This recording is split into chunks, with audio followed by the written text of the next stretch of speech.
Ya, Assalamualaikum warahmatullahi wabarakatuh. Nah, adik-adik pejuang SBMPTN, kita ketemu lagi. Hari ini kita akan bahas soal SIMA UI tahun 2013, kode 133. Sebelum kita bahas soal ini, coba diklik dulu tombol like dan subscribe-nya. Oke, sudah ya? Baik, terima kasih.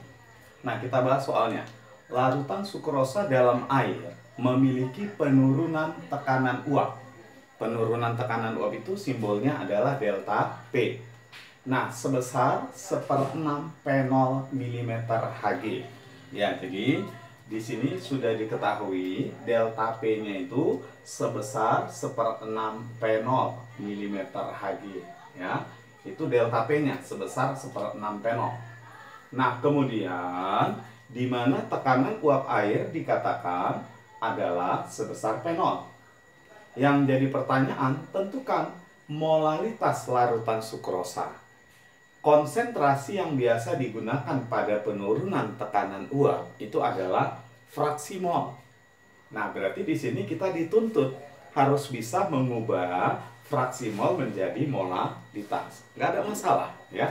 Nah, coba kita lihat, ikuti aja. Nah, kalau kita perhatikan, yang diketahui di soal penurunan tekanan uap atau delta P-nya, delta P-nya itu sebesar 1/6 P0 katanya. Yang kita disuruh cari adalah berapa molalitas atau kemolalan.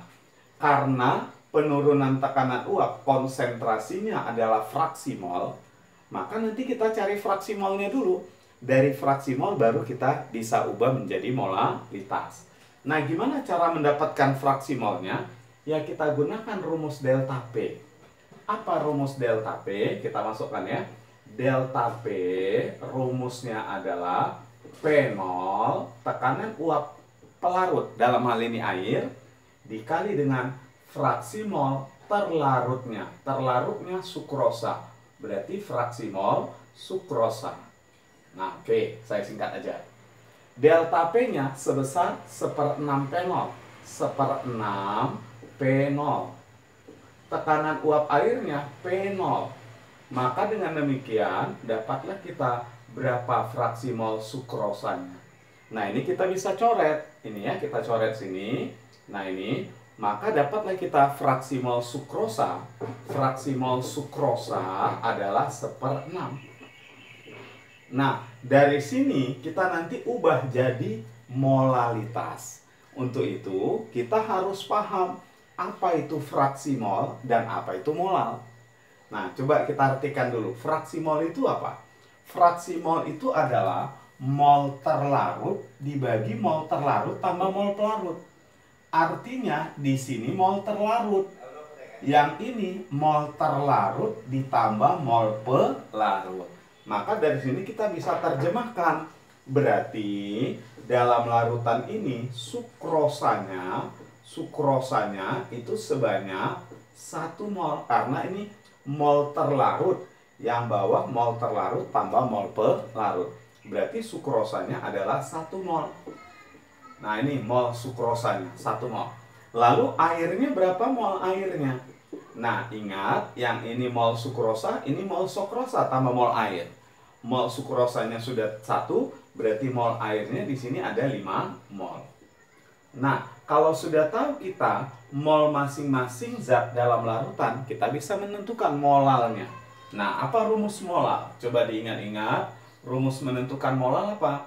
Molal adalah massa terlarut dibagi MR terlarut dikali 1000 dibagi dengan massa pelarut.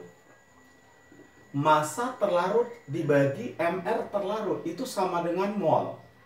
Ya, massa dibagi MR itu sama dengan mol. Nah, mol terlarutnya udah tahu 1. Masukkan 1. Nah, dikali 1000 dibagi P ini massa pelarut. P di sini adalah massa pelarut. Dalam hal ini pelarutnya air. 5 mol.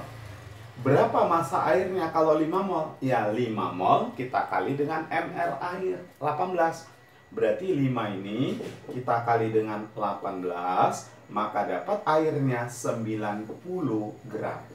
90 gram ini kita masukkan kemari. gram. Masukkan. Berarti kemolarannya adalah 1000 dibagi 90.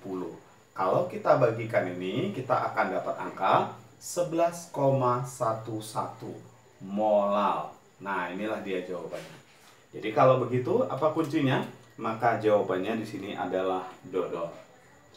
Oke. Nah, adik-adik, ini soal SIMA UI ya, soal SIMA UI tahun 2013, kode 133. Jadi kalau kita perhatikan sebenarnya tidak ada soal yang sulit. Yang ada hanya latihan yang kurang. Terus berlatih ya, tetap jaga semangat. Terima kasih. Assalamualaikum warahmatullahi wabarakatuh.